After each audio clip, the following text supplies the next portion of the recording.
Are you struggling with an undiagnosed or mystery illness? Are you concerned about your metabolic health? Or do you have a complex chronic illness with symptoms that are controlling your life? Our next guest says that she can help you recover that energy, regulate your nervous system, and reconnect to the part of healing that most protocols ignore, your soul. So that's up next. Is something standing between you and your happiness? It was for me. I had to face my depression and the constant negative self-talk. Therapy helped me realize I deserve to be happy. That's why this podcast is called I Choose Health, because I made the choice to heal and I want to share that with you. As a gift to you, we've partnered with BetterHelp as our sponsor to help you start your own healing journey. We all face moments when life feels overwhelming, whether it's stress, anxiety, or just feeling stuck. Talking to someone can make a real difference. And that's where our sponsor, BetterHelp, comes in. BetterHelp offers professional online therapy that's convenient, affordable, and entirely on your schedule. You can connect with a licensed therapist by video, phone, or even chat, whatever works best for you. Let our sponsor, BetterHelp, support you on your journey to better mental health. You can get 10% off your first month by going to betterhelp.com/I choose health. That's betterhelp.com/I choose health for 10% off your first month. Take the first step toward feeling better today. As a teenager, I decided to live better, so I gave up the meat, eggs, and cheddar. At 20 and 30, I wanted more, so I strengthened my mind and my core. Living a life that is healthier and wealthier because I choose health.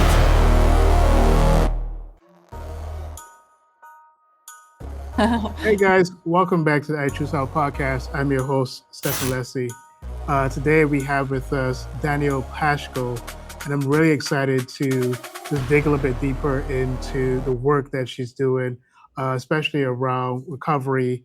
And so Danielle Pashko, welcome to the I Choose Health podcast. Thank you for having me. So Danielle, you have a pretty interesting story, and I just want to dig a little bit deeper into why you do the work that you currently do. So just give our audience understanding of what you do and specifically why you do it. So, I've been working in the wellness world for over 20 years. I started my career. I've done everything from being a massage therapist to energy healer to yoga instructor to clinical nutritionist. And in the past, a lot of the clients I worked with, they came to me for metabolic health, weight loss, different health issues, but not so much complex chronic illness, which I work especially with right now because that's something that I went through, having thyroid cancer, Lyme disease, and then after COVID, I had a lot of health challenges. And unfortunately, it's something that many healthcare practitioners and physicians are just not equipped to deal with. It's not a typical pathology like cancer or diabetes that they know how to work with. Autoimmunity is very different, thyroid disorders, hormonal imbalance, also dealing with Lyme disease, which is something that I've struggled with. So I start to help people learn techniques, not only nutritionally, but also learning to downregulate the nervous system and help them really get back into their bodies using different modalities. I work a lot with, believe it or not, prayer is a big part of the work that I do. That's how Soul Hacker was kind of born. I also use Tai Chi, Qigong, and visualization, a lot of things that are energetic that maybe I didn't work with so much as a nutritionist or you don't see in like traditional dietetics. Can you dig a little bit deeper into that? Because I know that obviously when it comes to the scientific world, there's a lot of skepticism around things like prayer or anything that has a spiritual element to it. So just dig a little bit deeper into that. And also if there's any like actual tangible impact from doing that work when it comes to prayer. Yeah, I mean, it was something that I had to experience firsthand. So I've always been the practitioner, and then when I became the patient, I tried to apply everything that I knew clinically. I was working in one of the top clinics in Manhattan. doing all the biohacking you could think about. I mean, between the IVs, the peptides, neurofeedback, biofeedback, hyperbaric oxygen, ozone therapy, IV immunoglobulin, like everything you could possibly think of that every biohacker will say is the answer for you. Mm-hmm. And it was not the answer for me. And I wasn't Mm-hmm. getting better. And so I was in a position where I had chronic Lyme that I sort of had under control. And then once COVID came around, I started getting blurred vision. I was having dizzy spells, fainting spells. I was really strong, and like I was a group fitness instructor. I could, if I walked around the block, I would get too tired and dizzy. I became agoraphobic. I was scared to go outside because I was like the stimulation of Manhattan just freaked me out, and no one was helping me. And I was like, I don't know what to do. So I felt like I've always been spiritual, but I really started talking to God. Like I started like really praying every single day. And what came to me was like, you really need to work on your visualization. So Mm-hmm. I love Joe Dispenza. I'm sure people who listen to you are into Joe Dispenza. And he speaks a lot about mental rehearsal. And that's the idea of before we actually get to the place that we want to be, whether it's in our health or whether it's, in our personal relationships, we have to like imagine it and also associate that feeling, really like embody it. So for me, I decided that I thought being a martial artist Mm-hmm. was like the ultimate of healing. So I started Mm-hmm. doing this visualization. And I grew up watching martial arts movies with my dad when I was a kid. Like we watched all these like old school kung fu movies. And I never had practiced. I was always a yogi, but to me the ultimate of healing was to be like a martial artist. So I started visualizing myself like Jet Li, Bruce Lee, all these like people that I remember, but like with my face over it and like doing all these moves. And it wasn't like getting out of the bed, walking around the block, feeling better, getting an IV. Like I just jump cut to like being this person, Mm-hmm. which I call like seeing myself in the 5D, like the 5D avatar. In quantum physics, like they talk about we're in the 3D, we're like this dimension right now, which is like tangible, but the 5D is like our higher self, like kind of like Mm-hmm. where we want to be. And that I imagine my 5D avatar being like this graceful martial artist. So I started doing this visualization every day, and then I would come out of it and be like, okay, well, what am I supposed to do? I'm too weak to really do like kung fu. So Mm-hmm. I said, let me take up Tai Chi. And I ended up finding an amazing teacher. And he took me to the park a few days a week, and we would do Tai Chi, Qigong, grounding, like all like being out in the sun, like all of these things. And slowly, just through that alone, like my vestibular issues with my Mm-hmm. balance started to improve. My vision started to get better. I started to see more clearly. My vertigo started to leave. And I became strong enough that I eventually started to practice Wing Chun Kung Fu because of Mm-hmm. his recommendation. And Wing Chun became popularized from Bruce Lee. So I went from like not having my health at all to using martial arts, prayer, visualization, and martial arts as a tool to, I've been practicing Wing Chun for over 2 years, Tai Chi and Qigong for 3 years, and it's played such a tremendous role in my healing. And I believe because it works so much on the nervous system, not only the gentle internal martial arts like Tai Chi and Qigong, but also Wing Chun Kung Fu is amazing for the brain, proprioception, Mm-hmm. balance. I think people with chronic illness, it sounds so crazy, but if they have enough stamina, I think Wing Chun Kung Fu could be amazing for them.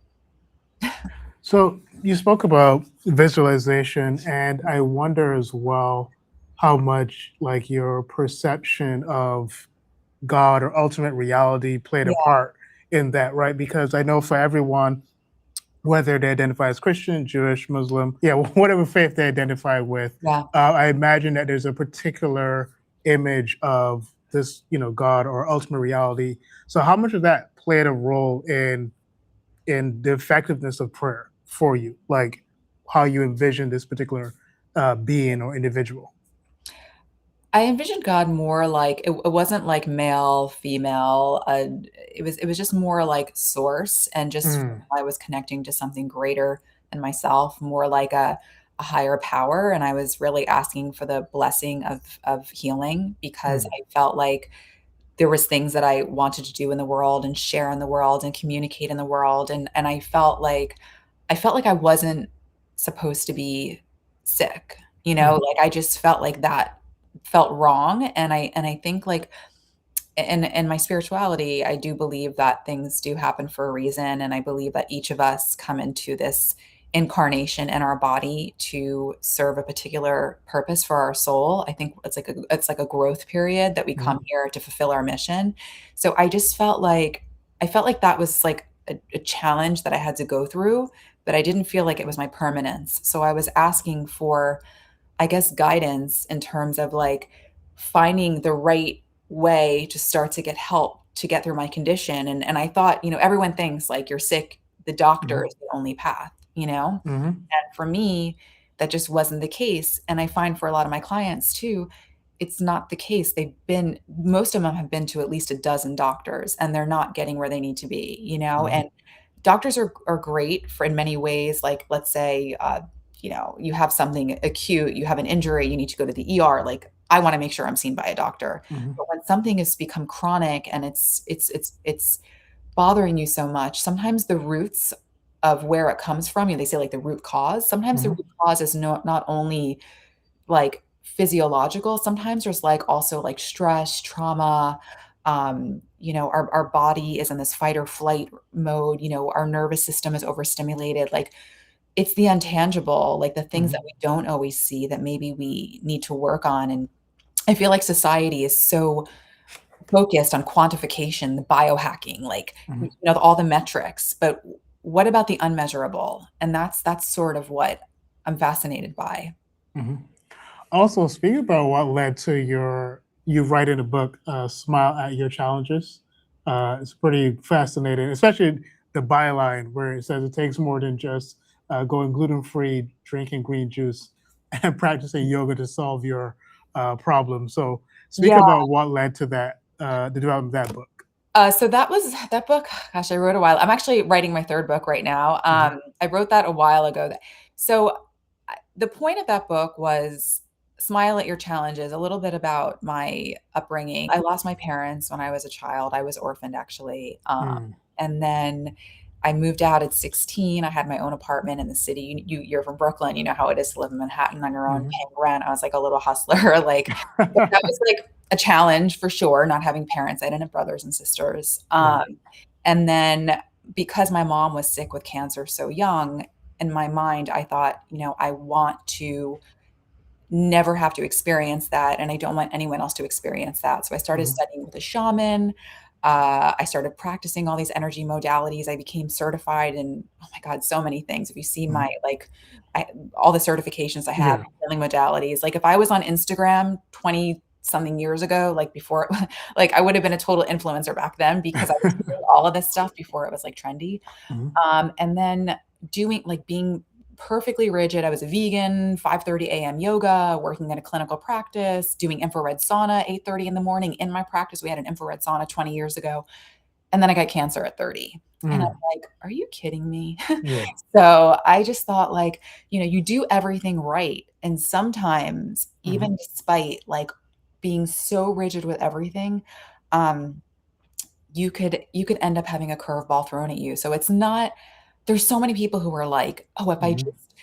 just like me, so I'm not judging them because I did it. Like if I just do everything perfect, if I'm a vegan and I do yoga at 5:30 and I Mm-hmm. don't eat sugar and I don't drink alcohol and like I don't party too much and like I'm gonna be saved. And then Mm-hmm. sometimes you get this like thing that happens to you and it's like, wow. So the real resilience is not about like how do you prevent everything. Sometimes shit happens, excuse my language, but then Mm-hmm. it's like, what do you do when it happens? And that's why I said like smile at your challenges because we're all going Mm-hmm. to be struck with something. For me, it was health, well, and my Mm-hmm. parents, but like other stuff, everyone else, that's the whole point of life. Everyone has challenges, everyone has Mm-hmm. stuff, it just happens at different ages. So the book was really to, like kind of say like you're gonna have these things happen. What do you do when you're throwing these curveballs? But the funny part is after I wrote this book, I was like 34 and I was like, oh, look at me, like Mm-hmm. I kind of, I'm so good. Like I got my karma taken care of, like at such a young age, like it's going to be Mm-hmm. smooth sailing from here. If I only Yeah. knew how much harder my life would be after I wrote that book, that was Mm-hmm. pre-Lyme disease, pre-long COVID, pre having all these health issues that even got worse. Hmm. So I had to reread my book for my own mental health to remember what I said, because we are only human, and it's always a test, it's always a challenge, and sometimes I think the bigger the soul you are, the Hmm. bigger the challenge you get. It's like the more of a vessel you have for struggle, the more you may be tested. But then also the ability to have resilience is something Hmm. that, we grow. It's like growing a muscle. So I think I've been working on that all these years. Hmm.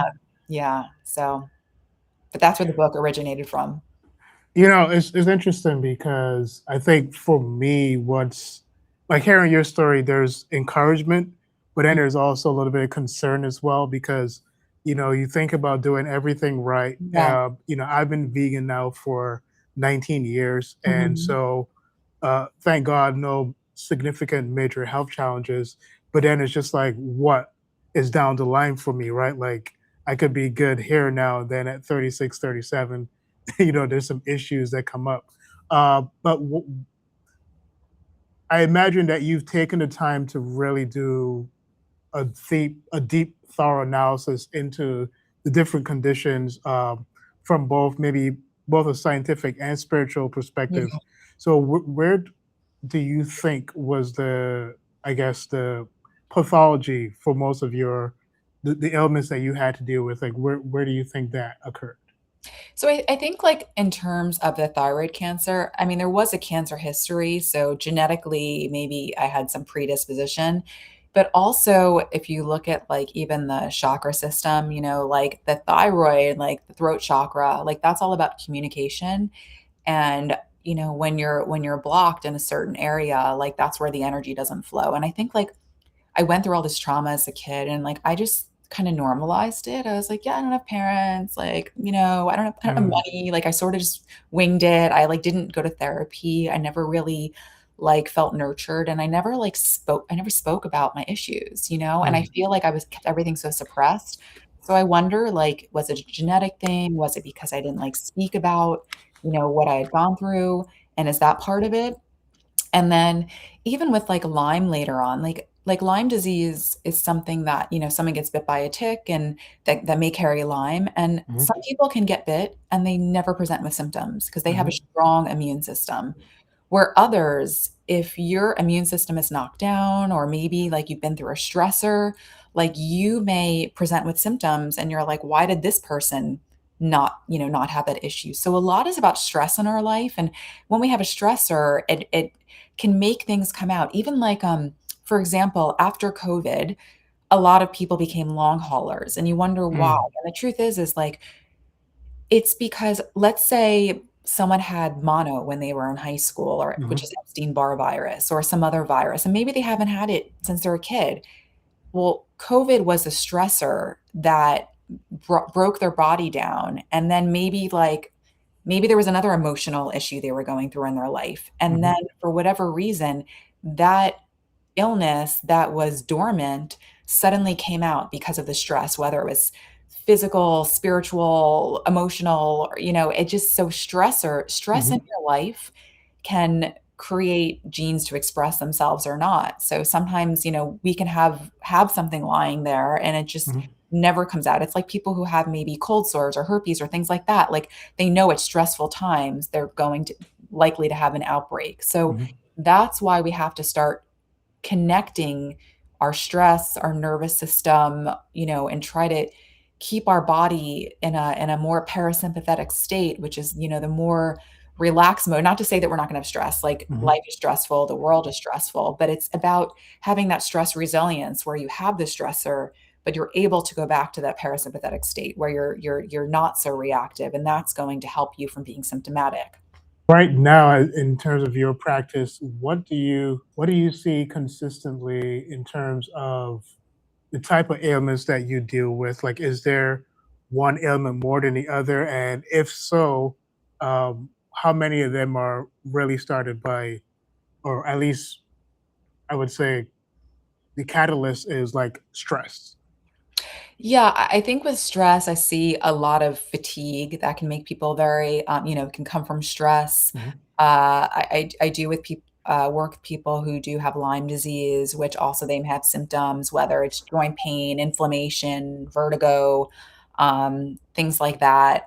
I mean, I don't only work with people who are chronically ill. I also work with people, regarding their diets who Mhm. want to be in shape and be more metabolically healthy. But I just find that stress just makes everything worse. And stress also contributes to inflammation. And Mhm. any chronic disease that we think about is rooted in inflammation. Diabetes is inflammation. Cancer is inflammation.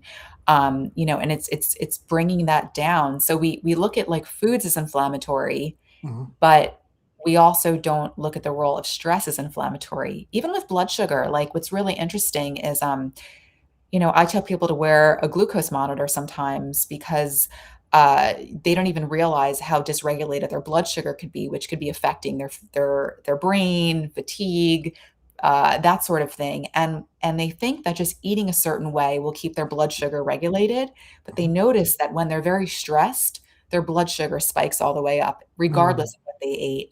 So it's kind of like if you look at like I do this observation and you've probably seen this, but it's like the biohacker that's quantifying everything, that's like so rigid.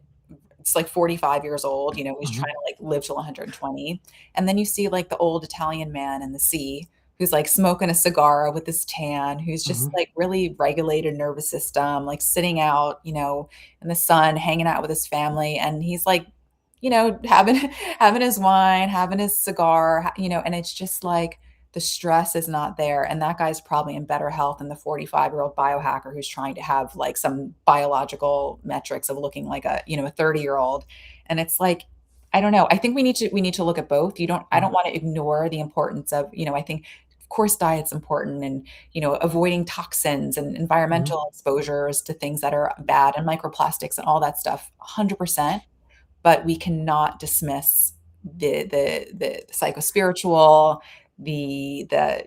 our environment, our stress, the power of relationships, community, joy in our lives. Like I want to bring that back. And that's like so much of Soul Hacker because it's like Mhm. everyone's hacking their biology, but what about hacking the unmeasurable things, Right.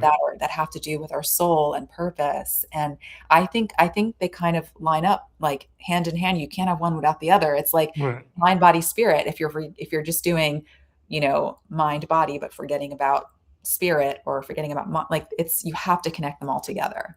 Yeah.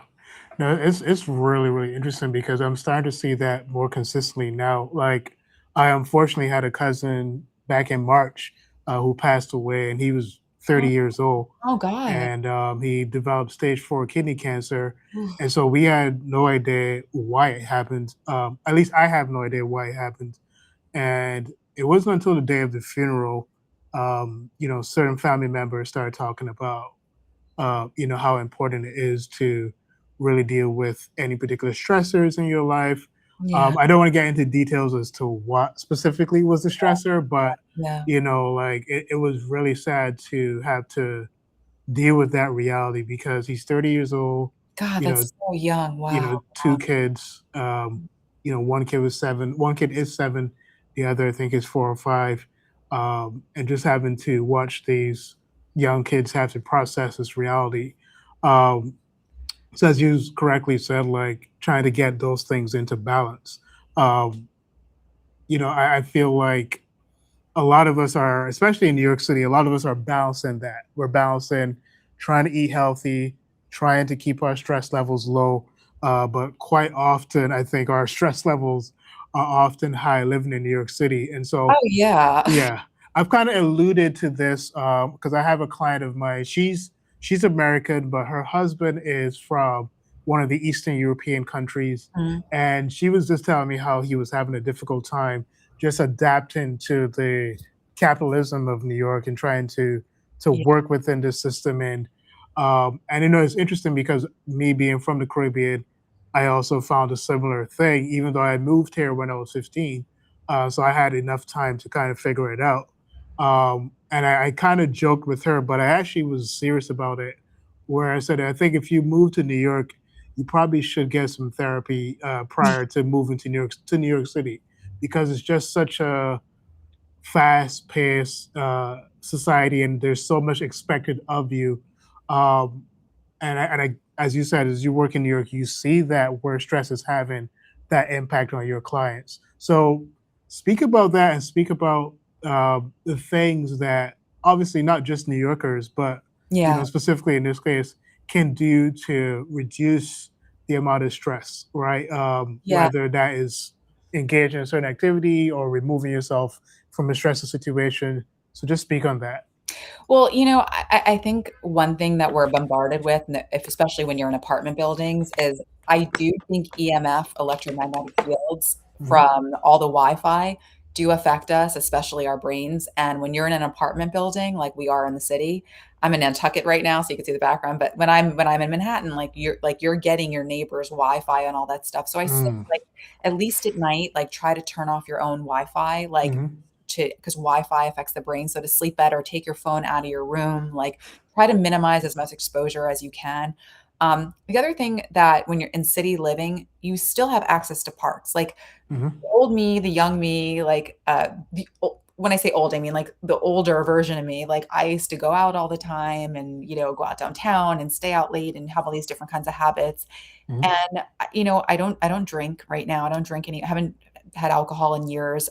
So I stay away from that. I also make sure that I find my way into nature. So I'm at the park all the time. Like we live by a park on the Hudson River, Riverside mhm, Park. So I go there every day. I mean, I go outside in the morning. I know a lot of people are listening know to get outside, get some sunshine and sunlight in your eyes. But really, like I go out with the dog. We go to the park. We do some grounding. I do some movement, Tai Chi, Qigong, like every day. And I get that exposure in nature. I think that's really, really important. I think for all of us, if you're living in the city and you're especially if you're like working from home all day, you need to make mhm, sure you get outside and get into nature. I go to Central Park. I know Brooklyn has awesome parks. mhm, We need to still do that, and find time to do meditation, to quiet yourself. Just because so many other people are running fast doesn't mhm, mean that has to be your reality. Your inner world reflects your outer world. And if your mhm, inner world is peaceful, if you can learn to meditate and do practices and quiet yourself and get into nature, even in a bustling city. I mean, I'm at a point like I've been like this since a kid. Like I can be on a subway and like I mhm. can totally meditate on a subway. Like I can tune it out. Maybe that's like a New Yorker thing. Once you're there long enough, you learn how to do it. Yeah. Yeah, but it is a hectic energy, but getting into finding parts of nature within your city, Mhm, it is really, really important, and for me, like, I just like, that's everything. If I couldn't get to the park, I would probably feel very stressed, and also another outlet is, you have to move. Movement's so important. mhm, I mean, for me, like martial arts, like besides the Tai Chi and Qigong, I do a lot of Kung Fu, so I go to the studio mhm, 4 or 5 times a week, and that's just very rooting for me. good.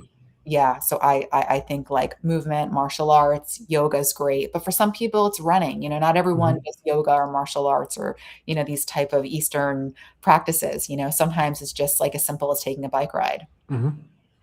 I had to really level with myself in the last week or two because, I've been doing this podcast now for the better part of 2 years.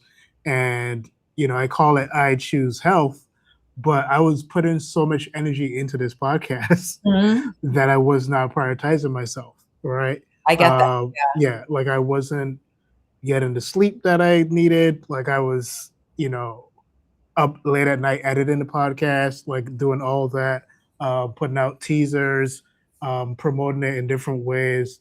And I think it was just this past Friday. Uh, I was just like, I just went to the park and I'm like, you know what? I'm gonna just sit here.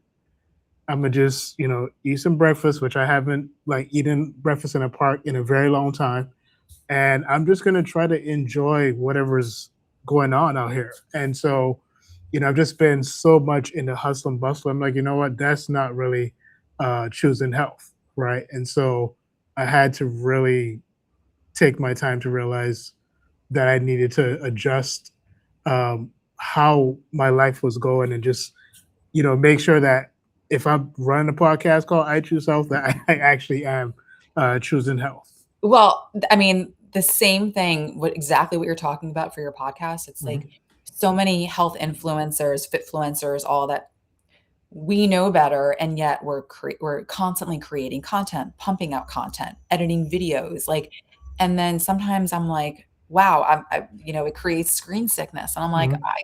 I shouldn't be doing this either. I actually do wear special glasses. I don't Hmm. have me right now; they're upstairs, but they do help with a lot of the blue light and the screens. But that is it's so overwhelming for our brains and our health. So it's important to really practice what we preach, even though it's hard because we want to share as much as we can so that we do that, but we have to also make sure that we find time to like really be in our bodies and and not overdo it because it is easy to do and get caught up in all of this. Hmm.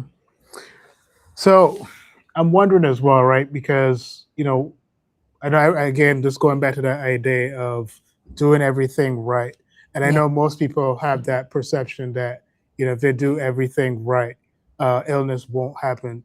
How much do you think that is that because we're stressing wellness and health, that, um, that is the perception that people consistently walk away with? That, if I'm doing everything right, I'm eating the right things, I'm going for a run, is it particularly because that's something that is stressed primarily in society that that's why people think that. So I think it's not a bad thing to Hmm. to be mindful of your health. I think listen, if you have a good diet, it's definitely better than someone who doesn't. Yes, you should be exercising, Hmm. and I think that will help your lifespan and your health span. It's just when we get to a point that we're super obsessive about it Hmm. that we're not really living. We're just like we're quantifying everything. We're not able to socialize in the Hmm. way that is even a normal, healthy way because it's like, does the food have seed oils? Like, can I go out with my friends? Like, can Hmm. and that actually can cause an issue with your health. So I think it's like having that balance. Like you should do the best you can, but just don't become obsessive because that's where the stress is. And I think that is what leads to a break. Hmm. So, of course have healthy habits. I mean, my diet's really clean and I really try to do my best, but I think like to be fully optimized, fully, biohacker, like I don't who knows? And then there's also the spiritual part. Like some of us Hmm. come here and we have a mission in this world, and maybe we're supposed to go through something, or maybe we're supposed to have a short life. Like I don't know. We can do the best we can, but Hmm. I still think like anyone who thinks that if you just do genetic testing and like Hmm. you feel like you can sort of work your epigenetics to the way that you will never get sick ever, you will definitely significantly lower your chances of whatever illness that could potentially become problematic, but there are no guarantees in life. And that's why it's good to also have a mindset to be resilient, to know like not everything works out the way we expect. And that's Hmm. why, like, what do you do if something doesn't go right? How do you become resilient and heal from that and continue on? So it's just you know, do the best you can, but not with Hmm. rigidity, if that makes sense. No, it definitely does. Like it's interesting that he said that. Like you can become so methodical in terms of trying to be healthy, and you're creating more stress. You're creating, I guess, you're downloading more stress into your system. Yeah. So that's really interesting to think about it that way. And most people really, it's like the hidden silent killer that it's like, and this is probably going to be a weird analogy, but I think it works. It's like someone who has been assigned to like quote unquote snuff you out, right? And so they're kind of laying the trap correctly. Like they know like, all right, we'll put this in place, put that in place, and then this is where we can finally get this person. And so I think everybody's like, all right, let me eat correctly, let me get enough sleep, let me do this, and then they're missing the main thing, which is really trying to bring health and happiness in right through just being happy and managing stress correctly. And so like I think about the amount of stress that I'm dealing with on a consistent basis, and for me, like I'm trying to find more avenues of dealing with stress, because I think my number one way of dealing with stress is just spending time with my daughter. right? Because Mm, that's where like my ultimate joy comes from. yeah. But then it's just like, okay, there has to be other things that I lean into as well, because I imagine that there's like a imbalance where if I'm just, getting stress relief through my time with her, Yeah. but obviously, there are obviously other things that are leading to the development of other issues of further stress, if I'm not balancing out correctly. Yes, definitely finding ways to manage that, you know? I mean, nature is such a healer, and Hmm. that's I mean, that's, like, really why I keep turning back to that, and, nature and movement for me really are such a release, like, good music, like, Hmm. just, like and having fun, like, I feel like we're like, our culture has lost how to have fun because everyone's, like, filming everything and, like, Hmm. pretending to have fun, like, it's not you know, I did a post, like, a while back, and I was saying, like, when I was growing up and it wasn't because the food was better, trust me, the food was really crappy, but, like, I don't remember it was, like, me, like, 18, I used to go to the nightclubs, I started going out, like, at 14 in the city because I was tall, I used to be able to get in, like, Hmm. all the parties, and, um, there's a picture of me and my girlfriends who were, like, headed to a club, I was, like, maybe 17 or 18, and I said, "I didn't know anyone with chronic illness, like, Hmm. New York in the like, the '90s, and, it was true, like, we had so much fun, like, and we weren't really, like, living the healthiest way, but, like, Hmm. we were doing a lot better than people who I know now Hmm. have all these conditions, and I'm like, "That's so crazy." Like, all these kids barely drink anymore, they're so health like, it's a different they don't know I don't know really know people who smoke cigarettes, everyone smoked back then, and I'm like, why were people not chronically why didn't I hear about chronic illness back then?" Hmm. Now, it's like we're in this culture of over-optimization, and there's so much illness, so it's just something to think about. I saw a funny video from a sitcom where I think the dad and mom had allowed this girl to go out with this older guy, right? He was significantly older.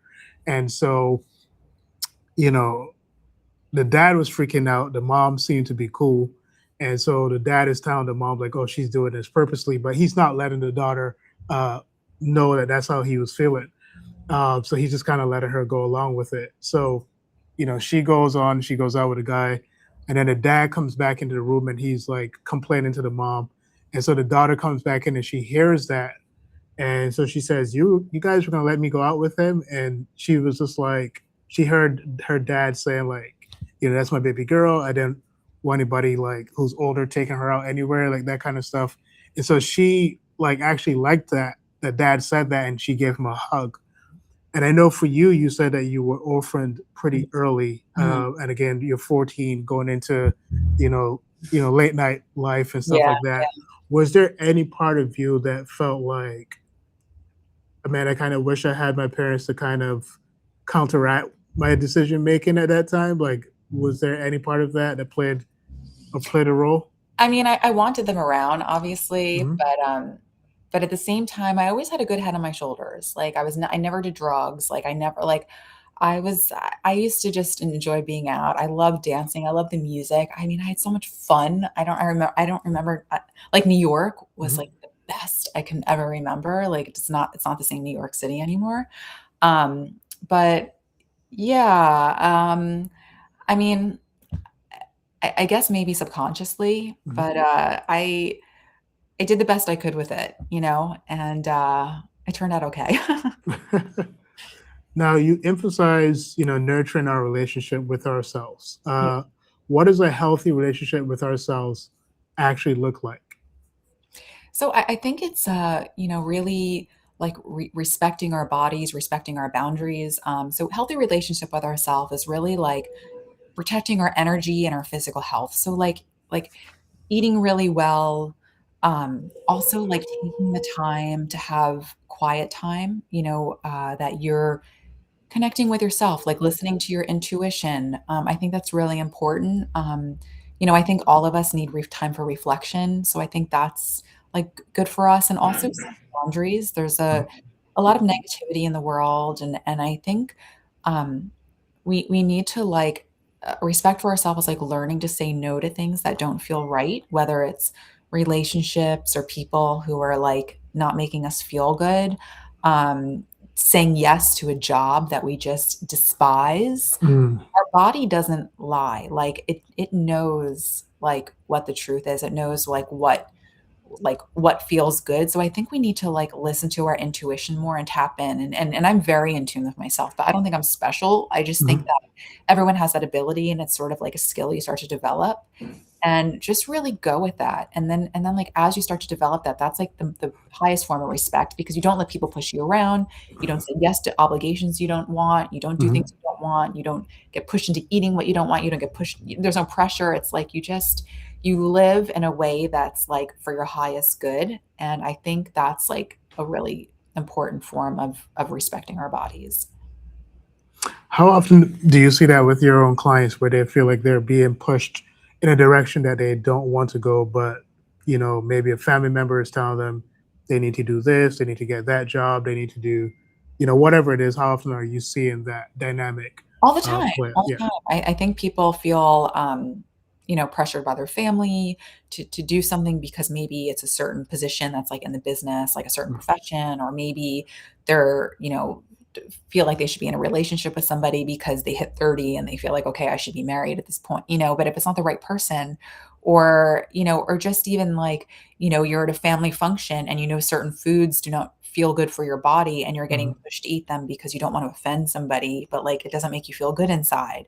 So Yeah. it's just knowing yourself and it will annoy certain people. Some people will think like you're a pain in the ass, Yeah. but but you have to at the end of the day, like you're the only one who's going to advocate for yourself. So Mhm. do what works for you and hold strong with that, I think. And I think ultimately like that will make you, healthier. Yeah.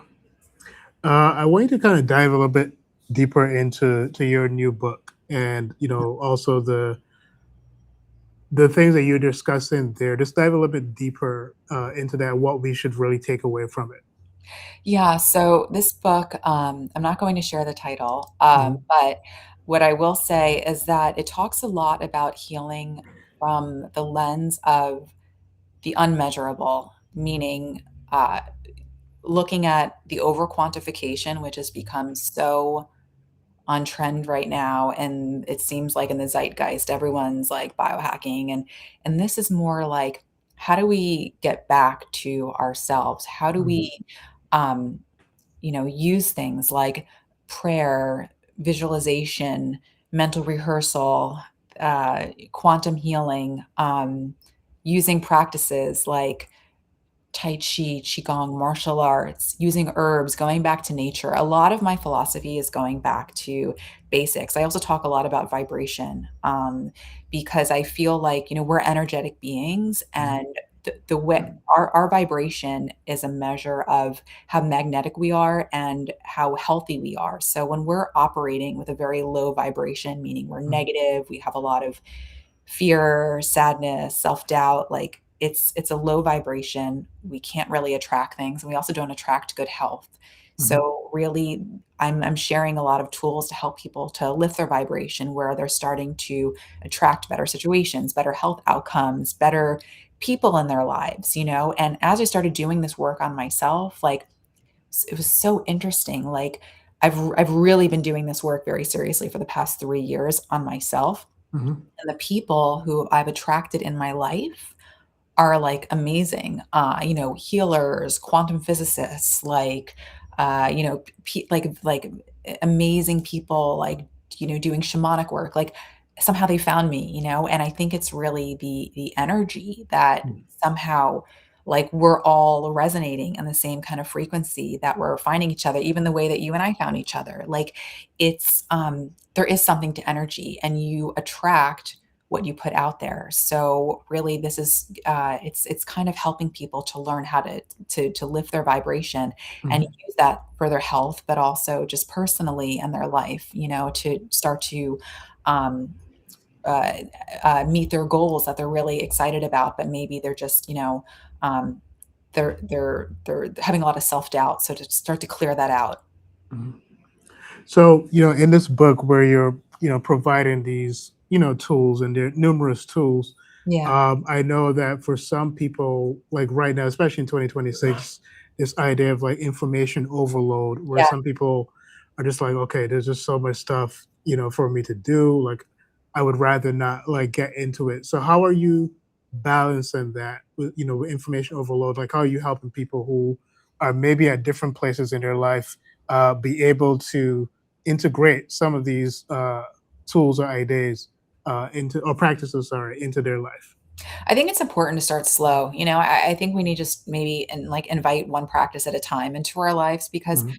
when you're doing too many things at once, it's just like it's like having a New Year's resolution and you're like, okay, I want to go to the gym, I want to start eating this way, I want to, be this size, I want to Mhm. it's just like it's too much all at once. So taking on one practice where it's not like an overload, even just one practice a day that can start to shift you.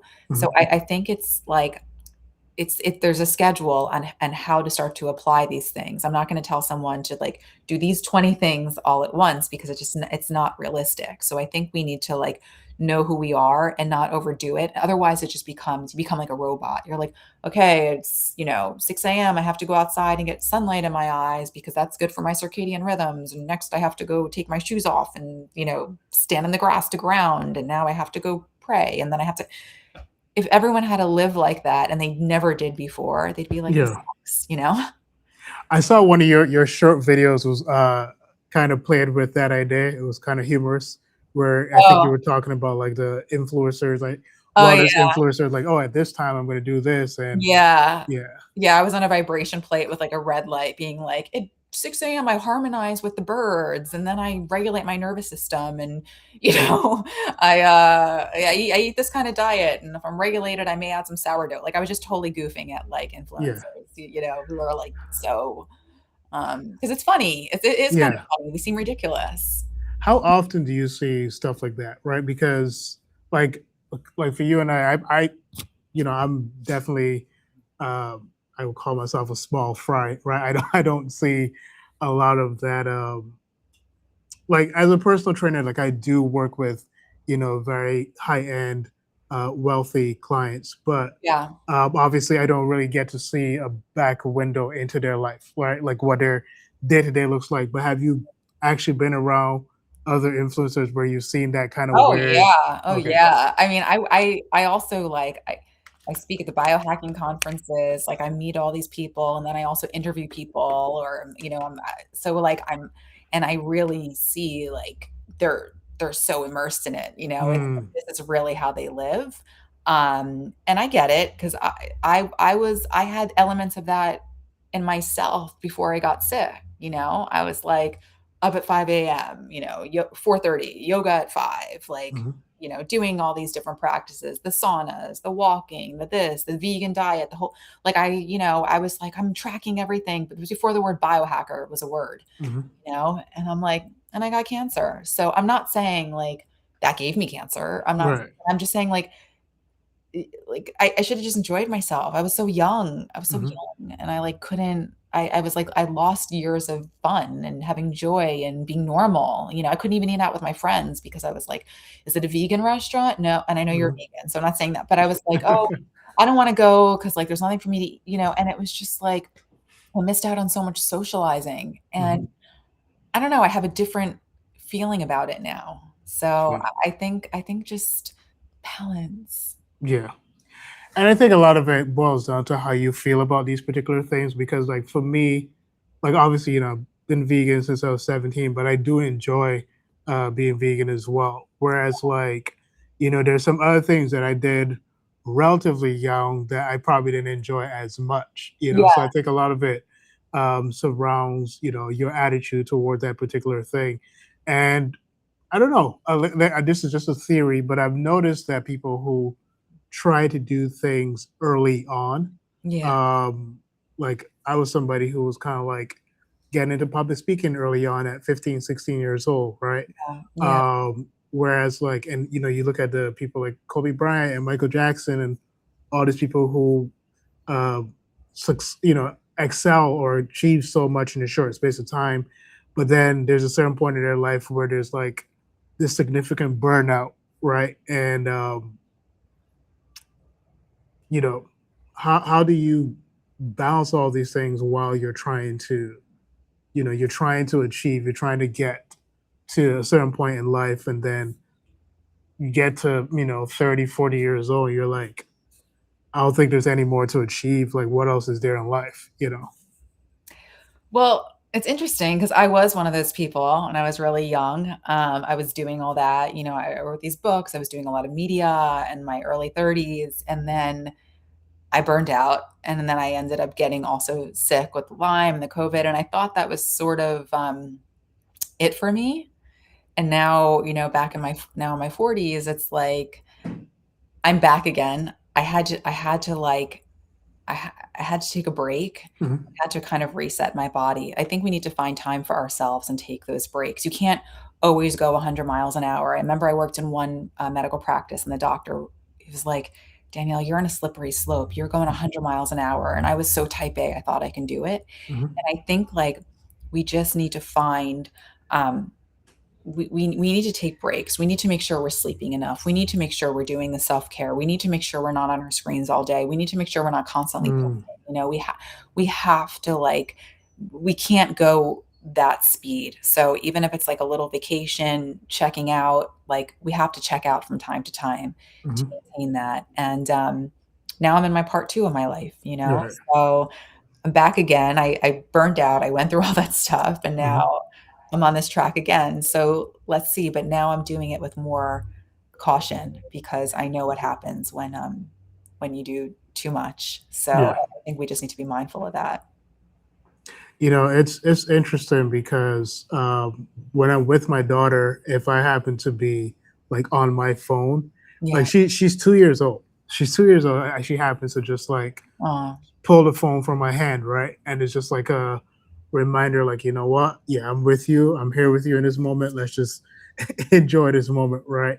So this is pretty interesting how, even small kids can kind of help reorient you to the important things. definitely. Yeah, Kids are great like that. yeah. So I want to try to, as we come to a close, just do some quick rapid fire questions, Okay. and then we'll close out. So first one, what is one wellness myth you'd love to retire forever? Wow. One wellness myth. I would say that I think people this is really not about chronic, this is more about diet, but this is Mhm, one thing I always talked about in my books, weight loss mistakes even healthy chicks make. And I think people have a misconception about food. They feel like if they exercise, they can overeat health foods. I find the biggest cause of weight gain and people being out of shape. You're a trainer, so you understand mhm, this. Like you can work out at the gym and do all of that, but if you're overeating like the avocado toast or the acai bowls or the granola, mhm. the smoothies or all of that, your workout is almost worth nothing. Like you Yeah. cannot do that. So I think that people they look at things as trends, oh, it's in Whole Foods, it must be good for me. It's so I think people need to be more discerning and not overeat, even if it's super healthy, Mhm. because they're not going to have the body that they want. So that's been like a thing forever that I teach people. Like be mindful. Yep. What's one challenge you're grateful happened to you?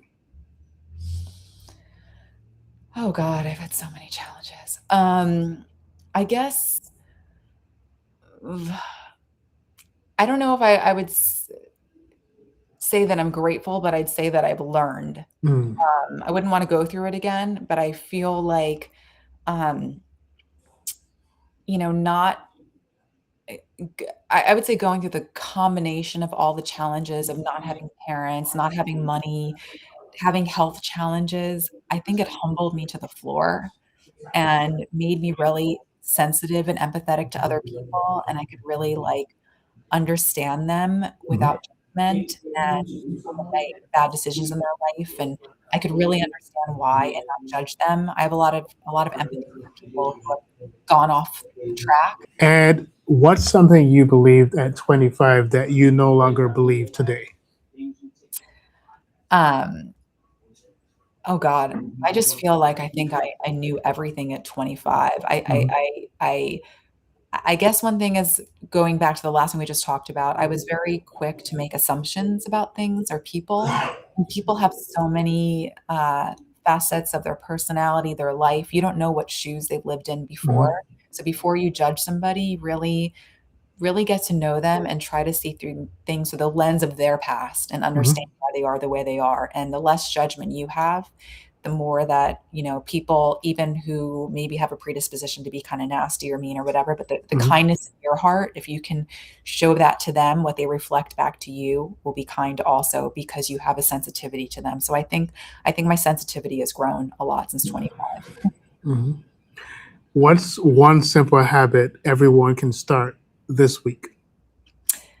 I would say spending more time outside, especially everyone talks about this, but it is true. Like the best way to start your day, like get outside, get in nature, walk around the block, like get your energy going, and just, and it's really important. And move, get up and move. You have to move. Even if you think you have a great body and you're thin and all that, and you're on Ozempic, get moving. Yep. And then when life gets difficult, what's the first thing you do to stay grounded? Pray.